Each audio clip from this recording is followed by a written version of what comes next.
Hello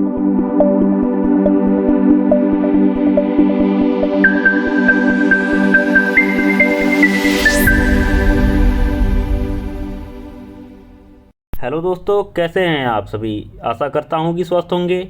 मैं आदर स्वागत करता हूं आपके अपने यूट्यूब चैनल रोज़गार वे में। दोस्तों, आपकी परीक्षा में ज़्यादा दिन न बचे होने के कारण आपके तैयारी को और भी बेहतर एवं आपके हौसला को बढ़ाने के लिए हमारे द्वारा लाया गया है महत्वपूर्ण हिंदी के 10 दिन 10 टॉपिक का दशानन सीरीज। इन अंतिम 10 दिनों में आपके तैयारी को बल देने के क्रम में आज का हमारा तीसरा टॉपिक अनेक शब्दों के लिए एक शब्द है, जिससे कि आपकी परीक्षा में प्रश्न पूछा जाना तय है। तो चलिए दोस्तों, आज का टॉपिक अनेक शब्दों के लिए एक शब्द शुरू करते हैं। यह हमारा आज का तीसरा टॉपिक है। पहला टॉपिक हमने वाक्य शुद्धि, दूसरा मुहावरे एवं लोकोक्तियाँ, एवं आज का हमारा तीसरा है अनेक शब्दों के लिए एक शब्द। तो चलिए दोस्तों, शुरू करते हैं। अनेक शब्दों के लिए एक शब्द के क्रम में हमारा आज का पहला प्रश्न, जलज का क्या अर्थ है। ऑप्शन ए जल देने वाला, ऑप्शन बी जल में जन्म लेने वाला, या ऑप्शन सी जल से बना, ऑप्शन डी उपयुक्त सभी। दोस्तों, इसका सही उत्तर हो जाएगा ऑप्शन नंबर बी, जल में जन्म लेने वाला। जलज, जल धन ज का अर्थ क्या हो दोस्तों, जन्म लेने वाला, जन्म लेने वाला। ठीक है दोस्तों, तो जलज का अर्थ हो जाएगा, जलज दोस्तों कमल का पर्याय है, यह कमल का पर्यायवाची है। कमल का पर्यायवाची जलज होता है, एवं जलज का अर्थ हो जाएगा दोस्तों ऑप्शन नंबर बी, जल में जन्म लेने वाला। अगले प्रश्न की तरफ बढ़े हम। अगला प्रश्न, सर्वज्ञ का क्या अर्थ है। ऑप्शन ए जिसे सब विषय में जानकारी हो, ऑप्शन बी जो सब जगह व्याप्त हो, ऑप्शन सी जो सर्वाधिक विस्तृत हो, या ऑप्शन डी जिसे बहुत सी भाषाओं का ज्ञान हो। दोस्तों, इसका सही उत्तर हो जाएगा ऑप्शन नंबर ए, जिसे सब विषय में जानकारी हो। सर्वज्ञ का अर्थ हो जाएगा दोस्तों जिसे सब विषय में जानकारी हो। अगले प्रश्न की तरफ बढ़े हम। अगला प्रश्न, किए हुए को न मानने वाला। किए हुए को न मानने वाला या दोस्तों किए हुए उपकार को न मानने वाला के लिए एक शब्द हो जाता है ऑप्शन नंबर डी, कृतघ्न। ऑप्शन नंबर ए चालाक, ये नहीं होगा, बी अविश्वसनीय, या सी दुराचारी, इनमें से कोई नहीं। इसका सही उत्तर हो जाएगा ऑप्शन नंबर डी, कृतघ्न। जो किए हुए उपकार को या किए हुए को न माने उसके लिए एक शब्द कृतघ्न, और जो किए हुए को माने, जो मानने वाला के लिए हो जाएगा दोस्तों कृतज्ञ। कृतज्ञ, जो किए हुए को माने उसके लिए कृतज्ञ हो जाएगा। लेकिन इस प्रश्न का जो किए हुए को न मानने वाला के लिए ऑप्शन नंबर डी, कृतज्ञ हो जाएगा। अगले प्रश्न की तरफ बढ़े हम। अगला प्रश्न, निम्नलिखित वाक्यांशों में से कौन सा वाक्यांश पार्थिव शब्द के लिए उपर्युक्त है। पार्थिव के लिए क्या उपयुक्त है दोस्तों।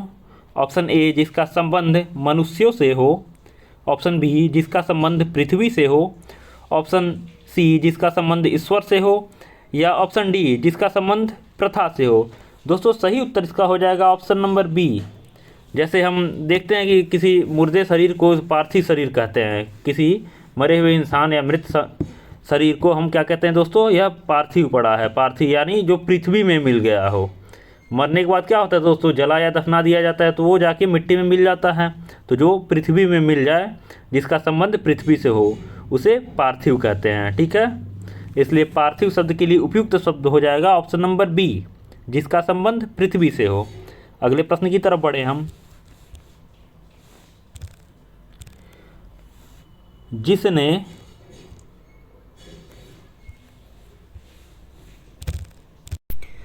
जिसने मृत्यु को जीत लिया है, जिसने मृत्यु को जीत लिया है के लिए एक शब्द चुनिए। ऑप्शन ए अमर, ऑप्शन बी अमर्त्य, ऑप्शन सी अजर अमर, या ऑप्शन डी मृत्युंजय। दोस्तों, इसका सही उत्तर हो जाएगा ऑप्शन नंबर डी, मृत्युंजय। जिसने मृत्यु को जीत लिया हो उसके लिए एक शब्द मृत्युंजय हो जाएगा। अमर वो दोस्तों जो कभी ना मरे, कभी कभी न मरे, ठीक है। अमर्त भी कभी मरने वाला नहीं। अजर का अर्थ मतलब जो कभी बूढ़ा ना हो, इसलिए इसका सही उत्तर हो जाएगा दोस्तों ऑप्शन नंबर डी, जिसने मृत्यु को जीत लिया हो के लिए एक शब्द, ऑप्शन नंबर डी मृत्युंजय। अगले प्रश्न की तरफ बढ़े हम। अगला प्रश्न, वह जिसके समान दूसरा नहीं है के लिए एक शब्द। वह जिसके समान दूसरा नहीं है। ऑप्शन ए अपूर्व, ऑप्शन बी अद्वितीय, ऑप्शन सी अप्रितम या ऑप्शन डी अमूल्य। दोस्तों इसका सही उत्तर हो जाएगा ऑप्शन नंबर बी अद्वितीय। ऑप्शन नंबर बी अद्वितीय। अद्वितीय दोस्तों इस प्रकार से होगा अद्वितीय, ठीक है। ये वर्तनीगत अशुद्ध टाइप हो गया है, ठीक है। इसलिए वह जिसके समान दूसरा नहीं है के लिए एक शब्द क्या हो जाएगा, अद्वितीय, ऑप्शन नंबर बी। अगले प्रश्न की तरफ बढ़े हम। जो सब कुछ जानता है, जो सब कुछ जानता है वह क्या है दोस्तों। ऑप्शन ए अज्ञानी, ऑप्शन बी सर्वज्ञ, ऑप्शन सी विशेषज्ञ या ऑप्शन डी कृतज्ञ। दोस्तों जो सब कुछ जानता हो उसका लिए हो जाएगा एक शब्द, ऑप्शन बी सर्वज्ञ। अज्ञानी मतलब जिसे थोड़ा भी ज्ञान ना हो, जो कुछ ना जाने, जो कुछ ना जाने, कुछ ना जाने। विशेषज्ञ किसी एक विषय के में ज़्यादा जानकार हो, वह विशेषज्ञ हो गया। कृतज्ञ, कृतज्ञ दोस्तों कृतज्ञ क्या हो गया, अभी हमने बताया, जो किए हुए उपकार को माने वो कृतज्ञ, और जो किए हुए उपकार को ना माने वो कृतज्ञ कहलाता है। तो जो सब कुछ जानता है उसके लिए एक शब्द क्या हो जाएगा दोस्तों, ऑप्शन नंबर बी सर्वज्ञ, ऑप्शन नंबर बी सर्वज्ञ। अगले प्रश्न की तरफ बढ़े हम। जिसकी सहन, ये सहन है, ये इसकी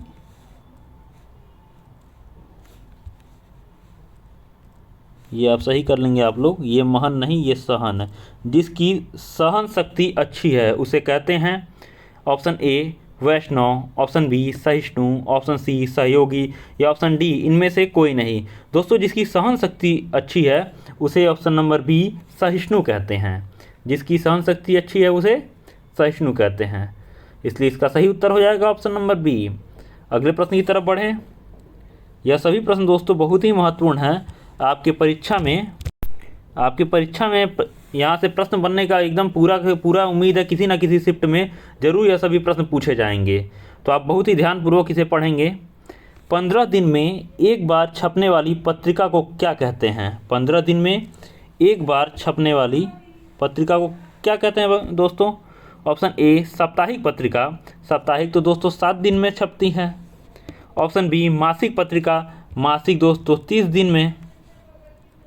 महीना पूरा होने पे पाक्षिक पत्रिका या वार्षिक। दोस्तों आप जानते हैं वार्षिक तो एक साल में होता है, 365 दिन, एक वर्ष। पाक्षिक पत्रिका, पाक्षिक मतलब 2 पखवाड़े होते हैं। हमारे हिंदी मास के अनुसार हिंदी माह के अनुसार 2 पक्ष होते हैं, 15-15 दिन के एक महीने में, एक शुक्ल पक्ष और एक कृष्ण पक्ष। तो एक पक्ष जो होता है उसे पखवाड़ा कहते हैं, यानी 15 दिन का एक पक्ष होता है, 15 दिन का शुक्ल पक्ष और 15 दिन का कृष्ण पक्ष। तो ये पाक्षिक पत्रिका जो 15 दिन में, सही उत्तर हो जाएगा ऑप्शन नंबर सी 15 दिन में ये छपने वाली पत्रिका को कहा जाता है। 15 दिन में एक बार छपने वाली पत्रिका को पाक्षिक, पाक्षिक मतलब दोस्तों 15 दिन में। सही उत्तर हो जाएगा इसका ऑप्शन नंबर सी। अगले प्रश्न की तरफ बढ़े हम। अगला प्रश्न, निश्चित समयावधि में होने वाला आदेश। ध्यान देंगे, निश्चित समयावधि में होने वाला आदेश क्या कहलाता है दोस्तों। ऑप्शन नंबर ए अधिदेश, ऑप्शन बी अध्यादेश, ऑप्शन सी अधोआदेश या ऑप्शन डी अध्यादेश। यह दोनों एक समान हो गया दोस्तों, इसलिए इसका सही उत्तर हो जाएगा बी एवं डी, दोनों एक सा है। तो एक निश्चित समयावधि में होने वाला आदेश दोस्तों अध्यादेश कहलाता है। ठीक है, इसे दोस्तों यह संविधान में राष्ट्रपति लाते हैं, राष्ट्रपति। इसका अनुच्छेद आर्टिकल 123 123 के तहत यह दोस्तों राष्ट्रपति लाते हैं अध्यादेश। निश्चित समय अवधि में होने वाले आदेश को क्या कहते हैं दोस्तों? अध्यादेश। अध्यादेश इसमें ऑप्शन बी एवं डी दोनों में एक ही हो गया है, इसलिए इसका सही उत्तर हो जाएगा बी एवं डी दोनों। ठीक है, अगले प्रश्न की तरफ बढ़े हम। अगला प्रश्न, जिसके पास कुछ ना हो, जिसके पास कुछ ना हो के लिए एक शब्द क्या हो जाएगा? ऑप्शन ए अकिंचन, ऑप्शन बी निर्धन, ऑप्शन सी नंगा या ऑप्शन डी दरिद्र। सही उत्तर हो जाएगा दोस्तों अकिंचन। जिसके पास कुछ ना हो के लिए एक शब्द अकिंचन होता है।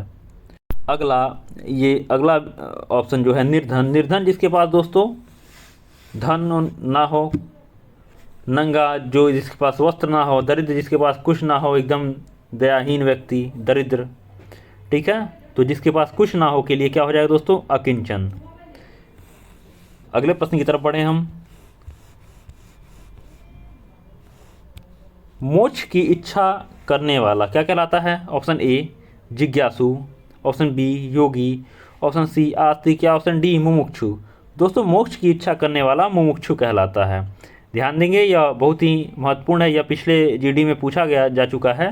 मोक्ष की इच्छा करने वाला, वैसे तो सभी प्रश्न बहुत ही महत्वपूर्ण है दोस्तों, लेकिन इसे आप ध्यान देंगे तो सही उत्तर हो जाएगा इसका ऑप्शन नंबर डी, मोक्ष की इच्छा प्राप्त करने वाला या मोक्ष की इच्छा करने वाला दोस्तों मुमुक्षु कहलाता है। अगले प्रश्न की तरफ बढ़े हम।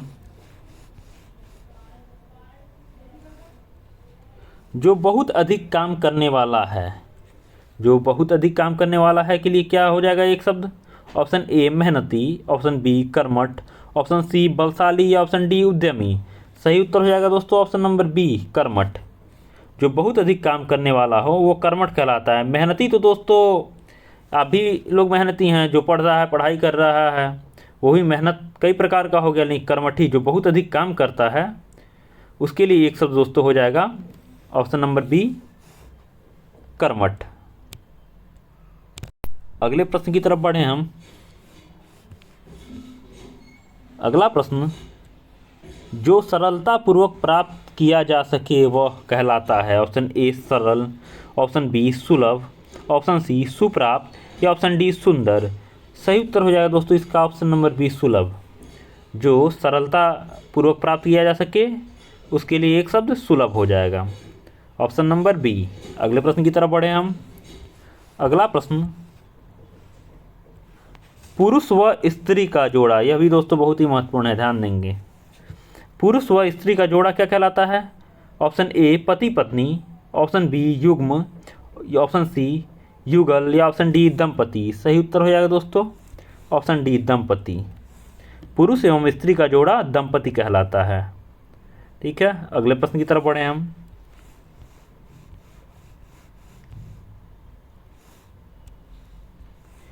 दो पर्वतों के बीच की भूमि, दो पर्वतों के बीच की भूमि क्या कहलाती है दोस्तों? ऑप्शन ए उपत्यका, ऑप्शन बी घाटी, ऑप्शन सी द्रोण या ऑप्शन डी बेसिन। सही उत्तर हो जाएगा दोस्तों ऑप्शन नंबर बी घाटी। दो पर्वतों के बीच की भूमि घाटी कहलाती है। अगले प्रश्न की तरफ बढ़े हम। आयु में बड़ा व्यक्ति, आयु में बड़ा व्यक्ति क्या कहलाता है दोस्तों? ऑप्शन नंबर ए कनिष्ठ, ऑप्शन बी वरिष्ठ, ऑप्शन सी ज्येष्ठ या ऑप्शन डी पूजनीय। दोस्तों सही उत्तर हो जाएगा ऑप्शन नंबर सी, आयु में बड़ा व्यक्ति ज्येष्ठ कहलाता है। कनिष्ठ दोस्तों यह छोटा कहलाता है। वरिष्ठ जो सबसे बड़ा, सबसे जो बड़ा हो वो दोस्तों वरिष्ठ कहलाता है, लेकिन आयु में जो बड़ा हो नॉर्मल वो ज्येष्ठ कहलाता है। ठीक है, इसलिए इसका सही उत्तर हो जाएगा ऑप्शन नंबर सी। अगले प्रश्न की तरफ बढ़े हम। जो किसी का हित चाहता हो, जो किसी का हित चाहता हो, ऑप्शन ए हितकारी, ऑप्शन बी अहितकारी, ऑप्शन बी सी हितैषी या ऑप्शन डी हितभाषी। सही उत्तर क्या हो जाएगा? वह हितैषी। जो किसी का हित चाहता हो क्या कहलाता है? हितैषी। ठीक है, ऑप्शन सी इसका सही उत्तर हो जाएगा। अगले प्रश्न की तरफ बढ़े हम। जिसका त्याग नहीं किया जाए, इसका त्याग नहीं किया जाए क्या कहलाता है दोस्तों? ऑप्शन ए अत्याग, ऑप्शन बी वीतरागी, ऑप्शन सी अपरिहार्य या ऑप्शन डी अनिर्वचनीय। सही उत्तर हो जाएगा ऑप्शन सी अपरिहार्य। जिसका त्याग नहीं किया जाए अपरिहार्य कहलाता है। अगले प्रश्न की तरफ बढ़े हम। अगला प्रश्न, जो कम व्यय करते हैं उसे कहते हैं, कम व्यय करते हैं उसे क्या कहते हैं? ऑप्शन ए अल्पभाषी, ऑप्शन बी मितभाषी, ऑप्शन सी मितव्ययी या ऑप्शन डी अजातशत्रु। दोस्तों यह तो बहुत ही आसानी से पता चल जा रहा है ऑप्शन, अन्य ऑप्शन को देख के। ऑप्शन सी मितव्ययी, जो कम व्यय करते हैं उसे मितव्ययी कहते हैं। ठीक है, अगले प्रश्न की तरफ बढ़े हम। मितभाषी मतलब जो कम बोले, अल्पभाषी मतलब थोड़ा बोलने वाला, वही, एवं अजातशत्रु जिसका शत्रु ना हो। अगले प्रश्न की तरफ बढ़े हम। तो इसका सही उत्तर क्या हो जाएगा दोस्तों? जो कम व्यय करते हैं, ऑप्शन सी मितव्ययी। अगले प्रश्न की तरफ बढ़े हम। जो बहुत बातें करता हो के लिए एक शब्द क्या हो जाएगा? ऑप्शन ए बधिर, ऑप्शन बी बहुज्ञ, ऑप्शन सी वचनीय या ऑप्शन डी वाचाल। सही उत्तर हो जाएगा ऑप्शन डी वाचाल। जो बहुत बातें करता हो उसके लिए एक शब्द क्या हो जाएगा? वाचाल।